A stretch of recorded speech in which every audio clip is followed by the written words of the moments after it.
प्रिय विद्यार्थियों, मैं ओपी तिवारी संकल्प विद ओपी सर चैनल पर आप लोगों का हार्दिक स्वागत करता हूं। आज से मैं एक प्रैक्टिस सेट आप सभी लोगों के लिए लेकर आया हूं और ये practice set SSC, bank, railway, TET, CTET, super TET सभी के लिए लाभदायक होगा। जहां भी मैथ का प्रश्न पूछा जाता है वो सभी बच्चों को लाभ करेगा। तो देखिए, ये मैथ का प्रैक्टिस, बाकी मैं एक सुबह क्लास जो है वो चैप्टर वाइज क्लास होगी। मॉर्निंग में 8 बजे आपको वीडियो मिल जाएगा, वो चैप्टर वाइज होगा। वहां पूरी डिटेल से टाइप वाइज हम समझाएंगे। अगर किसी को वो क्लास लेना है चैप्टर वाइज और डिटेल में तो वो ले सकता है। बाकी ये प्रैक्टिस है, सभी विद्यार्थी इसको ले सकते हैं जो अभी शुरुआत कर रहे हैं तैयारी, या जो कर चुके हैं, या जो कहीं से भी पढ़ चुके हैं, वो भी इस प्रैक्टिस टेस्ट को जरूर करें। आपको इसमें इससे बहुत ही लाभ मिलेगा। तो चलिए हम शुरू करते हैं। पहला क्वेश्चन देखिए, पहले क्वेश्चन में क्या दिया है, 100 फैक्टोरियल में अंतिम शून्य जीरो की संख्या बताइए। 100 फैक्टोरियल कुछ नहीं करना है। देखिए, फैक्टोरियल का मतलब ये होता है, 100 फैक्टोरियल का मतलब 1 into 2 into 3 into dot dot dot into 100 तक का गुणा, यानी 1 से लेकर 100 तक का मल्टीप्लाई। अब इसमें पूछ रहा है कि कितने अंतिम जीरो होंगे जब हम गुणा करेंगे। देखिए, अंतिम जीरो के लिए मल्टीप्लाई में क्या होता है, 2 और 5 के जितने जोड़े होंगे उतने जो है शून्य होंगे। अब 2 और 5 के जोड़े देखने के लिए 2 की संख्या तो इसमें बहुत होगी, 5 की संख्या कम होगी। तो 5 की संख्या हम कैसे गिनते हैं, एक तो है डिटेल, उसको छोड़िए, अभी मैं आपको जल्दी से बता रहा हूँ शॉर्ट मेथड से। तो 100 में 5 का भाग दीजिए, चूंकि 5 गिनना है। 5 क्यों गिनना है, क्योंकि 2 और 5 के जोड़े का पता करना है। 2 का जो फैक्टर है हर 2 के अंतराल पे आ जाएगा, लेकिन 5 का 5 के अंतराल पे आएगा तो कम आएगा। जिनकी संख्या कम होगी उतने ही जोड़े बनेंगे। तो चलिए देखिए, ये 20 बार जाएगा, 5 से भाग देंगे 4 बार जाएगा, 20 और 4 को जोड़ दीजिए 24, यानी 24 जीरो प्राप्त होंगे। 24 जीरो, और ये 24 जीरो क्या है, सी में। तो चलिए चलते हैं दूसरा प्रश्न, ध्यान से देखिएगा। कह रहा है 48 रुपए प्रति केजी चावल, जो 60 केजी है, 55 रुपए प्रति केजी चावल कितने किलोग्राम मिलाई जाए कि मिश्रित चावल का मूल्य 52 रुपए 50 पैसे हो जाए। ध्यान से देखिएगा, ये 48 रुपए प्रति केजी है। चलिए, एक चावल है 48 रुपए पर केजी, दूसरा जो है ये कितना है, ये 55। और जब दोनों को मिला, ये 60 केजी है, ध्यान रखिएगा, जब दोनों को मिला दिया तो 52.50 यही है। अब देखिए, इनका आप अंतर निकाल लीजिए, कितना हो जाएगा 4.5। इनका अंतर निकालिए, देखिए 2.5। अब देखिए दोनों में क्या है, दशमलव है, पॉइंट है, तो दोनों को कैंसिल कर दीजिए, दशमलव तो गायब हो गया। ये 5 और 9 का रेशियो आया है। कह रहा है दूसरा वाला कितना केजी है, पहला वाला तो 60 केजी है, तो पहला वाला यानी 5, तो 60 में 5 से भाग दीजिए, जो पूछे उससे गुणा करिए, जो दिया हो उससे भाग दीजिए। यहाँ 9 का गुणा करिए, देखिए कितना आपका आ गया, 108 केजी। 108 केजी, और 108 केजी कहाँ पे है, आप देखिए बी में, ऑप्शन बी राइट आंसर। चलिए देखते हैं इसका अगला सवाल क्या कह रहा है, 1 से लेकर 200 तक कुल कितनी संख्याएं हैं जो 2 और 3 इन दोनों से पूरी तरह विभाजित हो। कुछ नहीं करना है, 2 और 3 का एलसीएम ले लेना है। एलसीएम कितना हो जाएगा, 6। और 1 से लेकर 200 तक कहा है, तो 200 में 6 का भाग देंगे। देखिए यहाँ पे कितना आया, फिर कितनी बार जाएगा, 3 बार जाएगा। शेष फल कितना बचेगा उससे नहीं मतलब, जो भाग फल जाए वही हमारा आंसर, यानी 33 बार होगा। तो आंसर हमारा हो जाएगा 33, यानी ऑप्शन नंबर सी सही है। चलिए देखते हैं अगला प्रश्न। अच्छा देखिए, अगला प्रश्न क्या कहा है, क्वेश्चन नंबर 4। किसी वस्तु के मूल्य में 25% की वृद्धि होने पर उसकी खपत को कितना प्रतिशत कम कर दिया जाए कि उसके खर्च पर कोई प्रभाव नहीं पड़े। तो देखिए, आपको बता दे रहा हूं, x/100 plus minus x into 100, यानी किसी वस्तु के मूल्य में अगर यहाँ पे 25 की जगह x दिया हो तो x की वैल्यू यानी ये हो जाएगी, x की जगह हम 25 लिखेंगे। तो देखिए 25/100, चूंकि देखिए 25% की वृद्धि कहा है तो हम प्लस करेंगे, अगर कमी बोलता तो हम माइनस करते। हम लिखेंगे 25 इंटू 100, यानी 25/125 और इंटू 100। तो देखिए कैंसिल हो गया, आ गया 20%। तो आंसर हो गया आपका 20%। देखिए राइट आंसर क्या है, ए आपका राइट आंसर। अगले सवाल पे चलते हैं, क्वेश्चन नंबर 5। देखिए ये 6720 में कौन सी छोटी से छोटी संख्या जोड़ दी जाए कि प्राप्त योगफल एक पूर्ण वर्ग बन जाए। अच्छा अब देखिए कैसे करेंगे। 6720 इसको आप लोग वर्गमूल लेना जानते होंगे। दाहिने तरफ से जोड़ा बना दीजिए दो दो का। यहाँ देखिए अब हम पहाड़ा पढ़ेंगे उतनी बार ही, मतलब जिसका पहाड़ा पढ़ेंगे उतनी बार जाना चाहिए। जैसे 8 का पहाड़ा 8 बार पढ़ेंगे, कितना आ जाएगा 64। यहाँ पे देखिए जोड़े के रूप में ही इसको नीचे उतारेंगे, हो गया। अब इस 8 को यहाँ 8 जोड़ देंगे 16। यहाँ देखिए 2 बार जाएगा, 2 बार ले जाएंगे तो हो जाएगा एक 324। अच्छा ध्यान रखिएगा ये 324। तो यहाँ देखिए हम 2 बार क्यों ले गए, क्योंकि जोड़ने की बात कर रहा है। कौन सी संख्या जोड़ दी जाए, वैसे तो एक बार जाता, लेकिन जोड़ दी जाए यानी कम है, तो -4 कम है। यही 4 अगर यहाँ और होता तो 324 कैंसिल हो जाता। तो इसमें 4 जोड़ दिया जाए कि प्राप्त योगफल जो है एक पूर्ण वर्ग बन जाएगा, यानी आंसर आ गया 4। 4 ही इसका आंसर होगा। देखिए ऑप्शन नंबर बी। चलिए अगला सवाल। यहाँ पे देखिए बहुत ही अच्छा प्रश्न। देखिए यहाँ पे देखिए बहुत ही अच्छा प्रश्न है और बहुत पूछा जाता है। तो इसको 60 तरीके से हम कैसे रखेंगे। 7 ये कितनी बार अंडर रूट है, देखिए 1 2 3 4। तो हम इस 7 लिखने के बाद 4 बार 2 का गुणा करेंगे ऊपर, फिर अपान करेंगे, फिर वही करेंगे 4 बार 2 का गुणा, और ऊपर वाले में 1 माइनस कर दीजिए, बस आपका सवाल हल हो गया। 7 पावर ये देखिए 16 में से 1 चला जाएगा 15, 15/16 आंसर हो गया। ये क्या है, ये आंसर आपका ए। अब चलिए हम अगला प्रश्न करते हैं और देखते हैं। एक आयताकार कागज की लंबाई और चौड़ाई 32 सेंटीमीटर 32 सेंटीमीटर और 25 सेंटीमीटर है। इस कागज में 2 सेंटीमीटर त्रिज्या के अधिकतम कितने वृत्त काटे जा सकते हैं। ध्यान से देखिएगा, ये कह रहा है वृत्तों की संख्या, यानी कागज है एक आयताकार, लंबाई है 32 सेंटीमीटर, चौड़ाई है 25 सेंटीमीटर। तो ध्यान से देखिएगा, काटे गए वृत्तों की संख्या होती है लंबाई बटे व्यास और इंटू चौड़ाई बटे व्यास। सभी लोग देखें व्यास। अब हम यहाँ पे कहेंगे कि 32 अपान व्यास, अगर त्रिज्या 2 है तो व्यास हो जाएगा 4, और इंटू 25 अपान 4। ध्यान से देखिए इसमें बहुत से बच्चे गलतियां करते हैं। जैसे 4 × 32, अब यहाँ पे काटेंगे 8 आएगा तो 4 दूना 8 काट देंगे, 25 दूना 50 और आंसर लगा देंगे 50, वहीं आप गलत हो जाएंगे। तो हमने ब्रैकेट इसीलिए लगाया है कि ये 8 और यहाँ पे 6 बार जाएगा। तो हमें देखिए हमारा जो है शेष क्या बचेगा उसको नहीं लेना है, उसको छोड़ देना। हम केवल पूर्णांक लेते हैं। 4 × 24 6 बार जाएगा तो 6 ले लिया, और ये 48, यानी आंसर हमारे ये होगा। देखिए सभी प्रश्नों का डिटेल भी हम जो है चैप्टर वाइज हम क्लास ले रहे हैं सुबह, वहां हम पूरी तरह डिटेल भी समझाएंगे, ट्रिक भी समझाएंगे, और कई मेथड है वो भी समझाएंगे। यहाँ हम केवल क्वेश्चन को हल करना है। तो आपको जल्दी से चलते हैं आगे। अगर आप उस क्लास को लेना है तो उसे भी ले सकते हैं। चलिए आगे देखिए एबीसीडी एक वर्गाकार मैदान है। एक व्यक्ति को स्थान ए से स्थान सी पर पहुंचना है, स्थान ए से स्थान सी पर पहुंचना है। यदि वह भुजा के बजाय, ध्यान से देखिएगा, भुजा के बजाय विकर्णवत जाता है तो कितने प्रतिशत दूरी कम चलनी पड़ेगी। बहुत ही अच्छा प्रश्न है। देखिए थोड़ा सा इसको आपको बता दें कि यह वर्गाकार मैदान है। चलिए वर्गाकार मैदान है तो मैं इसको वर्गाकार बना देता हूं।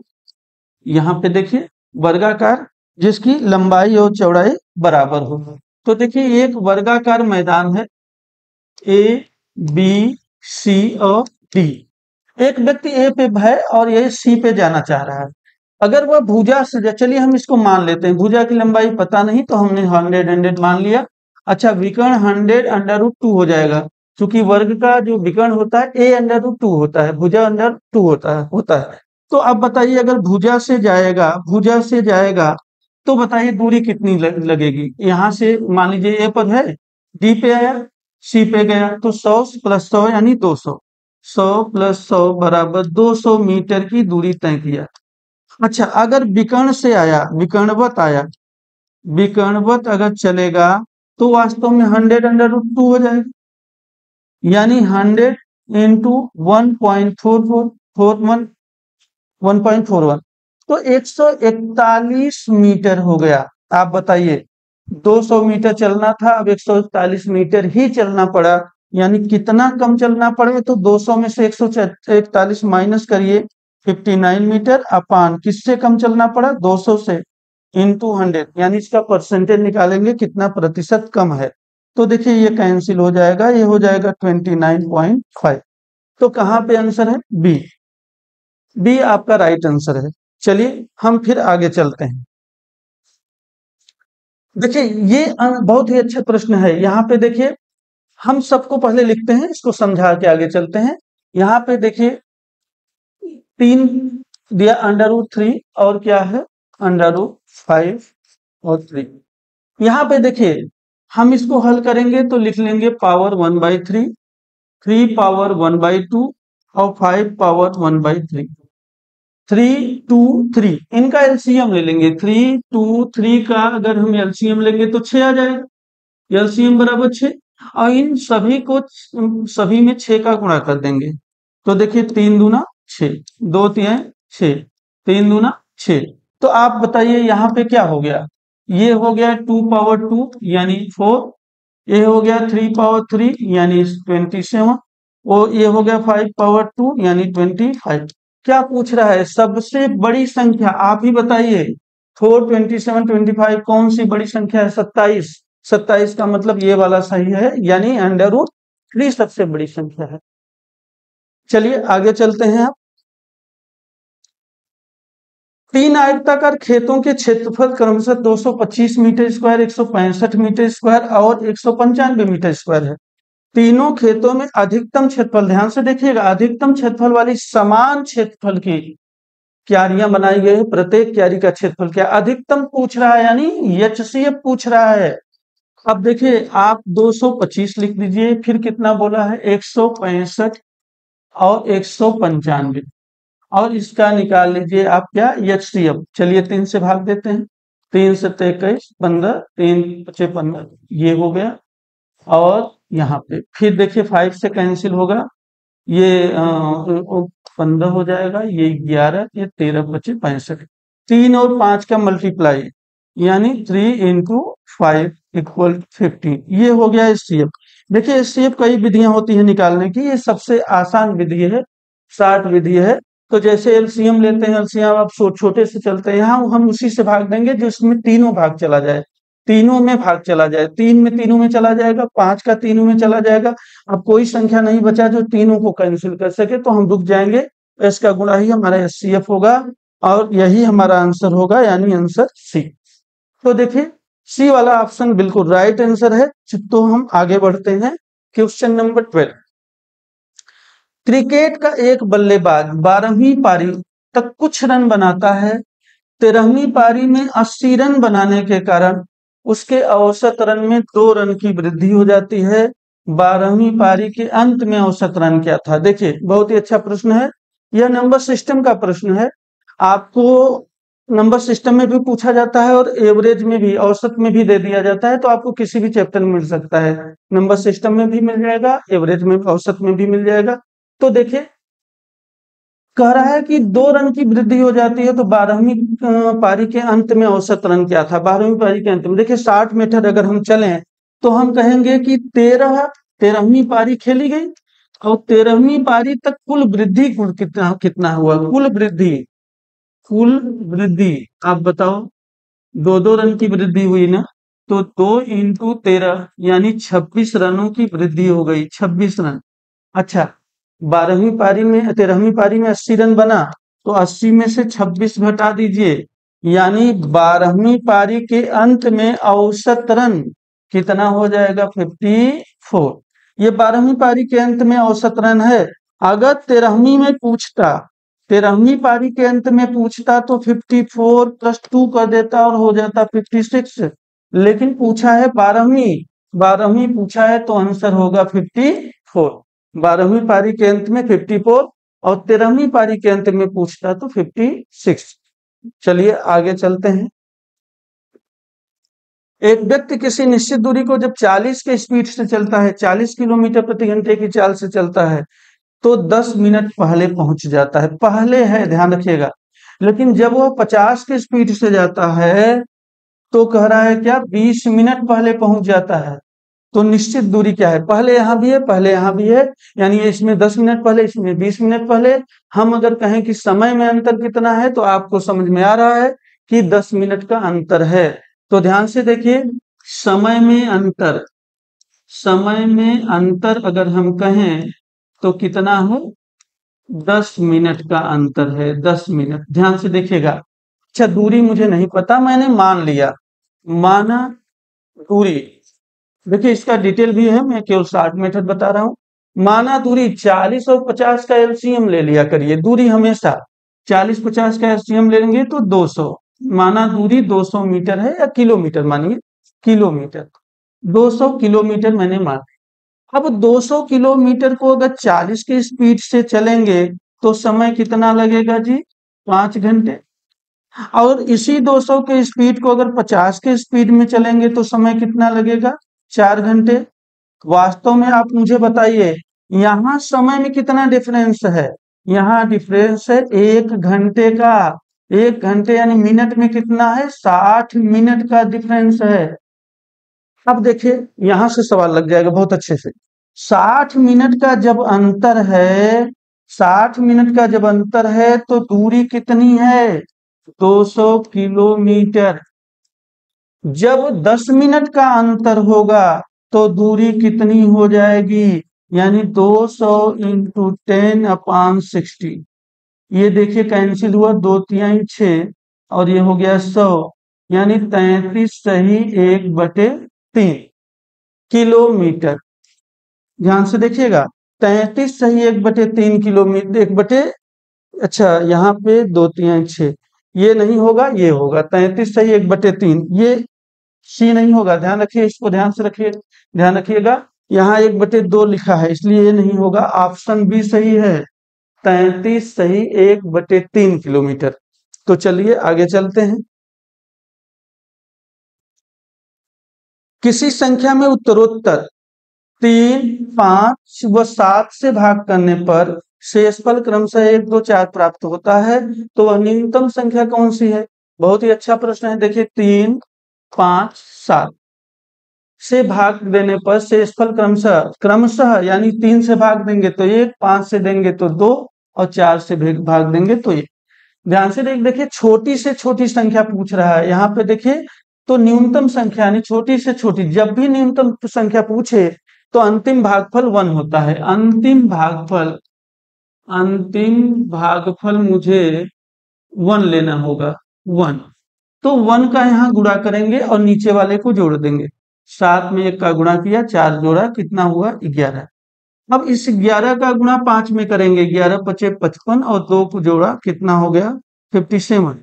इसका गुणा यहाँ करेंगे और 1 को जोड़ देंगे। ध्यान से देखिए, गुणा करेंगे तो 21 से 1, 3×5 = 15, 16, 17, एक जोड़ेंगे तो 172 हो जाएगा, और यही हमारा आंसर हो जाएगा। 172 कहाँ है, बी में। तो आपका 172 ऑप्शन बिल्कुल राइट आंसर है। तो चलिए हम आगे चलते हैं, क्वेश्चन देखते हैं। Question number 14। कह रहा है एक बर्तन में दूध और पानी का 40 लीटर मिश्रण है। इसमें दूध और पानी का अनुपात 5:3 है। इस मिश्रण में कितने लीटर पानी मिला दिया जाए कि दूध और पानी का नया अनुपात 5:4 हो जाए। देखिए 40 लीटर मिश्रण है, यानी और दूध पानी का, और उसमें दूध पानी का अनुपात क्या है, 5:3। तो जब देखिए अगर हम मिल्क की बात करें, मिल्क कितना है, तो देखिए 40 लीटर है, 40 में 8 का भाग दीजिए, 5 और 3 8, और गुणा कर दीजिए किसका, 5 का। तो ये हो गया 25 लीटर हो गया कौन, मिल्क। अच्छा पानी कितना हो गया, वाटर। तो वाटर आप ऐसे भी निकाल सकते हैं, और 40 में से माइनस कर दीजिए 25, तो 15 लीटर हो जाएगा, 15 लीटर। तो यानी 15 लीटर पानी है और मिल्क कितना है, 25 लीटर। कह रहा है देखिए ये 25/15, ऊपर वाला क्या है, ऊपर वाला है मिल्क और नीचे वाला है वाटर। क्या मिलाने की बात कर रही है, इसको ध्यान रखिएगा। मिश्रण में कितने लीटर पानी मिला दें, और पानी नीचे वाला है तो मान लिया x लीटर पानी मिला दिया, और दूध पानी का अनुपात कह रहा है क्या, 5:4। चूंकि दूध ऊपर है तो ऊपर लिखेंगे और पानी नीचे है तो नीचे लिखेंगे। बस कैंसिल कर देंगे, हल कर देंगे इसे। 5 चौक 20, 15 plus x equal to 20, x equal to 20 minus 15 यानी 5 लीटर। तो देखिए यहाँ आंसर आ गया आपका क्या, डी। डी आंसर है। ये क्वेश्चन भी समझ में आ गया होगा। अगला प्रश्न देखिए, कह रहा है एक वर्ग और उसके विकर्ण पर बने वर्ग के क्षेत्रफल में अनुपात बताइए। ये भी क्वेश्चन बहुत अच्छा है। देखिए वर्ग, हम वर्ग बना लेते हैं और कह रहा है एक वर्ग, यानी वर्ग क्या होता है, ए, इसकी भुजा। अच्छा, विकर्ण की बात करेंगे तो विकर्ण होता है a√2। तो विकर्ण पर बने वर्ग, यानी विकर्ण पर जब वर्ग बनेगा तो ये स्थिति हो जाएगी a√2, a√2, यानी इसकी सभी भुजाएं कितनी हो जाएंगी, a√2। तो अब अगर हम वर्ग का क्षेत्रफल करें, ध्यान से देखिए, वर्ग का क्षेत्रफल और अपान विकर्ण पर बने, विकर्ण पर बने वर्ग का क्षेत्रफल। अच्छा, क्षेत्रफल कितना होता है, भुजा स्क्वायर। तो इसकी भुजा कितनी है, ए, तो ए स्क्वायर, और इसकी भुजा कितनी है, a√2, तो इसका स्क्वायर। यानी हम कहेंगे ए स्क्वायर अपान ए स्क्वायर इंटू 2। तो ए स्क्वायर स्क्वायर कैंसिल हुआ, 1/2, यानी 1:2। 1:2 कहाँ है, ऑप्शन नंबर ए। तो ये आंसर आपका आ गया। तो ध्यान से समझ में आ रहा होगा आप लोगों को। ध्यान से देखिएगा, कमेंट करिएगा क्या कैसे समझ में आ रहा है कि नहीं। डिटेल चाहिए तो आप सुबह देख सकते हैं पूरी क्लास, डिटेल वहां एकदम, यहाँ समय हम ज्यादा नहीं लेना चाह रहे हैं क्योंकि ये प्रैक्टिस है, आपको ज्यादा क्वेश्चन और कम समय में देना मेरा उद्देश्य है। इसलिए यहाँ हम समय ज्यादा नहीं लेंगे, आपको समझाते चल रहे हैं पूरी तरह। अगर धीरे से आप डिटेल चाहिए तो क्लास देख सकते हैं, सुबह मॉर्निंग में क्लास होगी, चैप्टर वाइज नंबर सिस्टम से शुरू होना है। चलिए आगे चलते हैं। किसी बहुभुज में 8 भुजाएं हैं, बहुभुज के अंतः कोणों का योगफल बताइए। अब देखिए अंतः कोणों का जब योगफल हम निकालते हैं, अंतः कोणों का योगफल, तो ये क्या होता है, n यानी भुजाओं की संख्या -2 इंटू 180 डिग्री। तो हम इससे निकाल लेंगे, n यानी 8 भुजा है, 8 - 2 इंटू 180 डिग्री, यानी 6 इंटू 180। अगर हम करेंगे तो 18 108, एक जीरो बढ़ाएंगे, 1080, 1080 डिग्री ये होगा, 1080 डिग्री। तो चलिए ये भी सवाल आपका हल हो गया। हम आगे चलते हैं।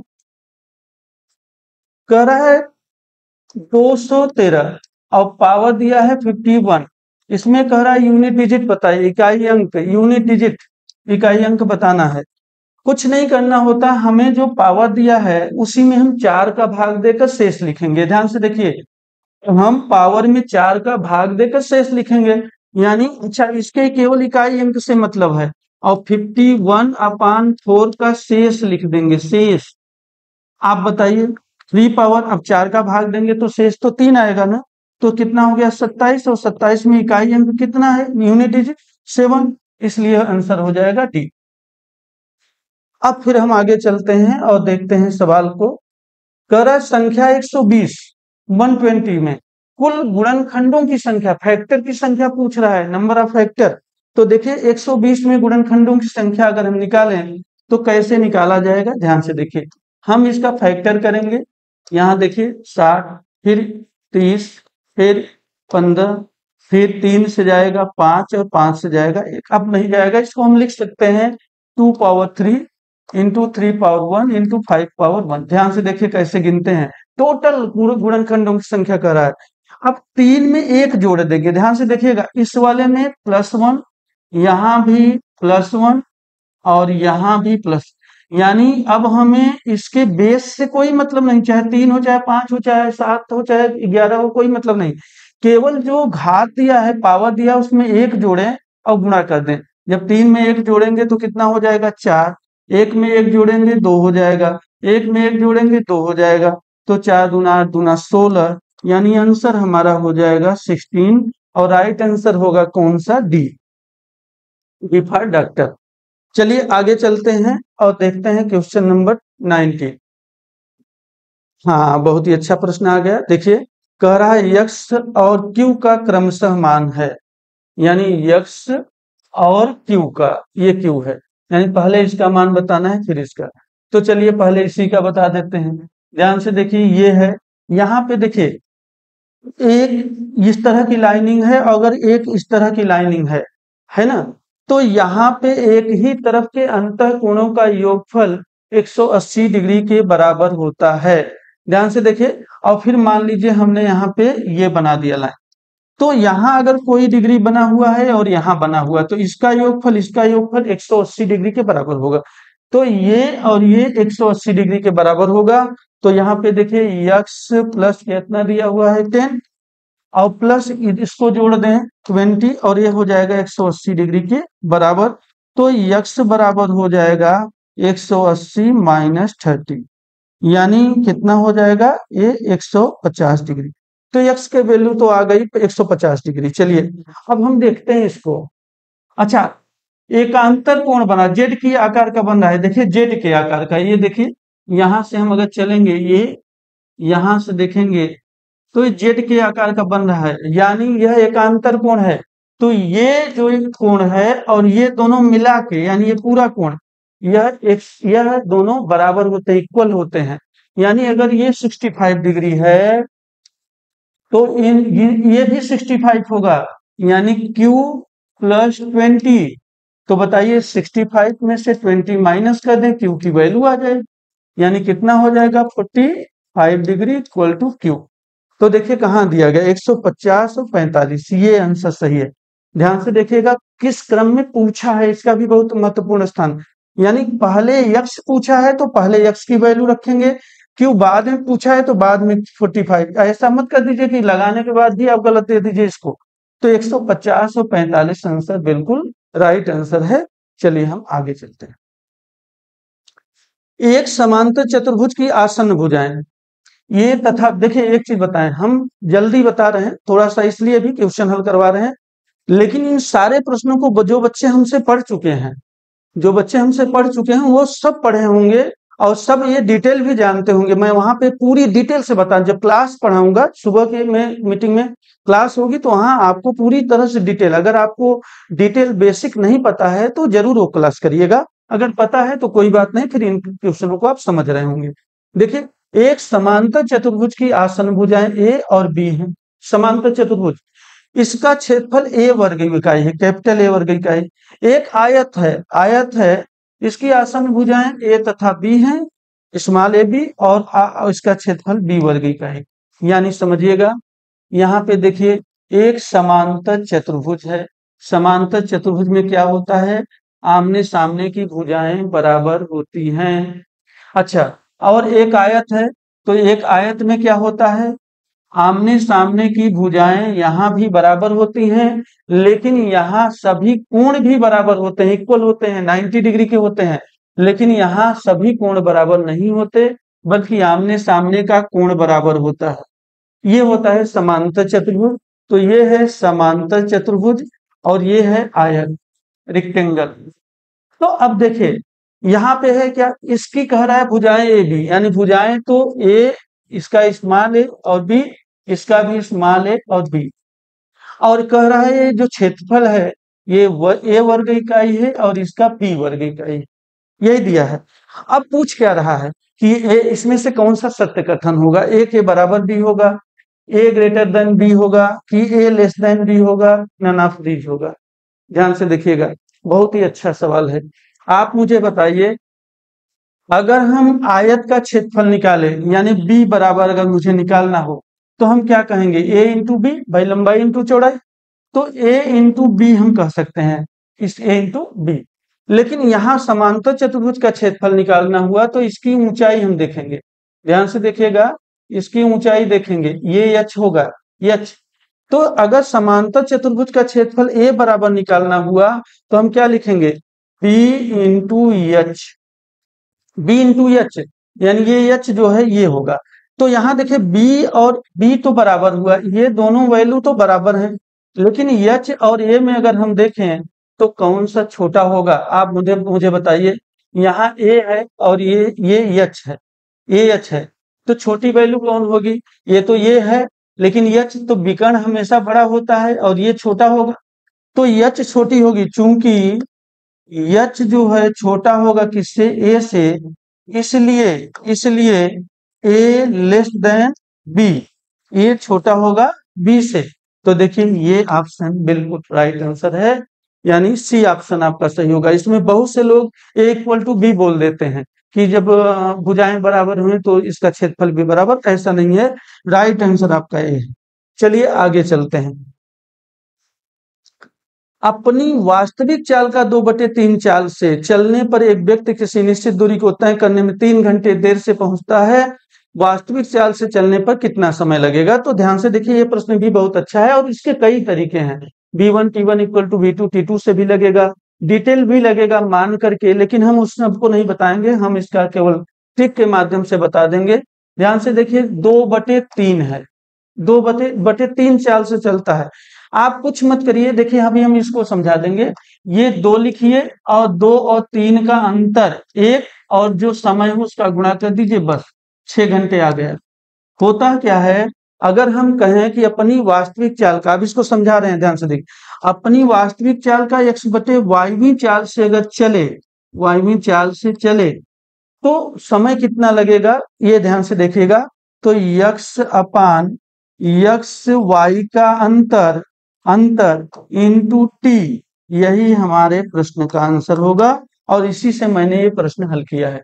यानी देखिए x यानी 2 लिखा और 2 और 3 का अंतर यानी 1 और इंटू क्या किया, समय। अब इसमें समय चाहे ज्यादा लगे चाहे कम, 3 घंटे देर से पहुंचता है तो तब भी यही आंसर आएगा आपका 6 घंटे। कुछ चाहे ज्यादा वाला प्रश्न हो चाहे कम वाला प्रश्न हो वो भी बनता है, लेकिन आप इस ढंग से लगाएंगे आंसर आ जाएगा, 6 घंटे आंसर होगा, ये 6 आवर। चलिए क्वेश्चन नंबर कितना, 22। एक व्यक्ति 24 मीटर पर सेकंड चाल से चलने पर 72 किलोमीटर की दूरी तय करने में कितना समय लेगा? बहुत ही आसान प्रश्न है। समय बराबर क्या होता है जी, चाल बराबर दूरी बटे समय, तो समय बराबर दूरी बटे 4, दूरी बटे 4। अच्छा दूरी कितना दिया गया है, 72 किलोमीटर। अच्छा इसको हमने मीटर में बदल लिया, तो 1 किलोमीटर में 1000 मीटर गुणा कर दिया, और ये कह रहा है 24 मीटर प्रति सेकेंड, तो 24 मीटर प्रति सेकेंड, तो 24 से पहले भाग दे दीजिए, तो देखिए क्या आ जाएगा, 3 बार जाएगा, यानी 3000 ये सेकेंड आया है, लेकिन आपका जो आंसर दिया गया है वो मिनट में दिया गया है, तो 60 से भाग दे दीजिए, यहाँ पे 60 से भाग दे दीजिए, ये सेकेंड है अभी। तो ध्यान से देखिए, ये चलिए हम यहाँ नहीं तो आप लोग समझेंगे नहीं, ये अलग भाग दे देते हैं। ध्यान से देखिए 3000 में मैंने क्या किया, भाग दे दिया 60 से, तो देखिए ये कैंसिल हो जाएगा, आपका 50 मिनट हो जाएगा, 50 मिनट। ये आंसर आपका कहाँ पे है, 50 मिनट, सी। तो सी आपका आंसर बिल्कुल राइट आंसर है। चलिए अब हम अगले प्रश्न पे चलते हैं और देखते हैं। देखिए कह क्या रहा है, 6 आदमी तथा 8 लड़के किसी काम को 10 दिन में समाप्त करते हैं, वर्क एंड टाइम का प्रश्न है। तो 26 आदमी तथा 28 लड़के उसी काम को 2 दिन में करते हैं। बताइए कि 15 आदमी तथा 20 लड़के उस काम को कितने दिन में करेंगे? ध्यान से देखिएगा, कह रहा है 6 आदमी हैं मेन, प्लस 8 लड़के हैं बॉयज हैं, उस काम को कितने दिन में करते हैं? 10 दिन में। फिर आइए 26 लड़के हैं मेन, अच्छा 26 आदमी प्लस कितने लड़के, 48 लड़के हैं बॉयज, उस काम को 2 दिन में करते हैं। पूछ रहा है इस सवाल को, कह रहा है कि 15 आदमी मेन और प्लस कितना 20 लड़के बॉयज उस काम को कितने दिन में करेंगे? पहले ये मैंने सवाल लिखा है। देखिए ऐसा सवाल डिटेल भी लगाया जाएगा जब कोई इसमें हमारा कोई रिलेशन नहीं मिलेगा, लेकिन मैक्सिमम सवाल रिलेशन वाले आ जाते हैं, तो आपको समय नहीं लगाना है। जैसे देखिए इस सवाल में हम आपको बहुत ही आसान ट्रिक से बता रहे हैं। आप देखिए क्या, जैसे 6 का और आपका, इसको भी देख लीजिए, पहला वाला है ये दूसरा दिया है, तो इन दोनों में से किसी एक में अगर मिल रहा है रिलेशन कोई, देखिए जैसे 6 का हम कितना गुना है, ये तो 2.5 गुना है। कितना गुना है, 2.5 गुना। अच्छा 8 का कितना गुना है, 8 का भी 8 गुना 16 4 20 यानी 2.5 गुना है। 2.5 गुना है। तो ये अगर 10 दिन लग रहा है तो ये कितना लगेगा, यानी 2.5 से भाग दे दीजिए, सीधे सीधे देखिए। तो 10 दिन जब उससे लग रहा है तो 10 में 2.5 से आप भाग दे दीजिए, यानी कितना हो जाएगा, ये हो जाएगा आपका, यहाँ पे 0 बढ़ा दीजिए तो 25 चौका 100, यानी 4 दिन आ जाएगा, 4 डेज। 4 डेज यानी आंसर आपका हो जाएगा 4 दिन। लेकिन ये प्रश्न तभी जब चाहे इससे पहले वाले से या पहले से न मिले तो दूसरे वाले से मिलता रहे। दूसरे देखिए, दूसरे वाले से यहाँ नहीं मिल रहा है, पहले वाले से मिल रहा है 2.5 गुना। लेकिन मतलब क्या मिल रहा है, यहाँ 2.5 गुना हो तो यहाँ भी 2.5 गुना होना चाहिए, यहाँ 3 गुना या 4 गुना तब नहीं, तब फिर डिटेल लगेगा। दूसरा तरीका है, आपको बताएंगे डिटेल में। लेकिन अभी यहाँ पे इस सवाल को इस तरह से हम हल कर सकते हैं। तो हम आगे बढ़ते हैं। देखिए क्वेश्चन नंबर 25। एक वृत्त जिसके त्रिज्या की लंबाई 25 सेंटीमीटर है, वृत्त के केंद्र से 15 सेंटीमीटर की दूरी पर स्थित जीवा की लंबाई है। कह रहा है एक वृत्त है जिसके त्रिज्या की लंबाई 25 सेंटीमीटर है, यानी वृत्त है उसके त्रिज्या की लंबाई 25 सेंटीमीटर है। वृत्त के केंद्र से, यानी ये वृत्त का केंद्र हो गया, यहां से एक जीवा मतलब एक जीवा खींचा गया है। इस जीवा की लंबाई कितना कह रहा है, कह रहा है 15 सेंटीमीटर है। तो इस जीवा की लंबाई हो गया 15 सेंटीमीटर, और जो त्रिज्या बता रहा है, त्रिज्या बता रहा है 25 सेंटीमीटर, यानी ये जो त्रिज्या है ये है 25 सेंटीमीटर। ध्यान से देखिएगा, कह रहा है क्या, कह रहा है जीवा की लंबाई बताइए। हमने इसको मान लिया ये x है, इधर भी x, यहां से मान लीजिए। अब बताइए, आप जानते हैं यहाँ पे कौन सा फार्मूला लग जाएगा, पाइथागोरस का प्रमेय लग जाएगा। आप आराम से निकाल सकते हैं 25 का स्क्वायर इक्वल टू 15 का स्क्वायर प्लस x का स्क्वायर, यानी ये हो जाएगा 625, और ये हो जाएगा माइनस 225 और बराबर x स्क्वायर। तो 625 में से 225 घटाएंगे 400 बराबर एक्स स्क्वायर, और x की वैल्यू हो जाएगी 20, यानी x की वैल्यू अभी 20 आई है, मुझे 2x यहां से यहां तक की निकालना है। तो इसलिए जीवा की लंबाई, जीवा बराबर हो जाएगा x प्लस x, यानी 2x कहें या 20 प्लस 20 कर लीजिए तो कितना हो जाएगा 40। तो 40 सेंटीमीटर, यानी सी ऑप्शन आपका बिल्कुल सही आंसर है। तो देखिए हम 25 प्रश्न ही डेली करवाएंगे, प्रैक्टिस में हम 25 प्रश्न डेली आपका करवाएंगे। तो इसको आप जरूर ज्वाइन करिएगा, और देखते देखते आप 25-25 क्वेश्चन अगर डेली करते हैं तो सोचिए कितने क्वेश्चन हो जाएंगे। और उधर हम चैप्टर वाइज क्वेश्चन करवा ही रहे हैं। तो बहुत ही 25 प्रश्न, चलिए ये पूरे हो गए 25 प्रश्न। ठीक, अब हम यहाँ पे क्वेश्चन ऑफ करते हैं। Thank you, thank you very much.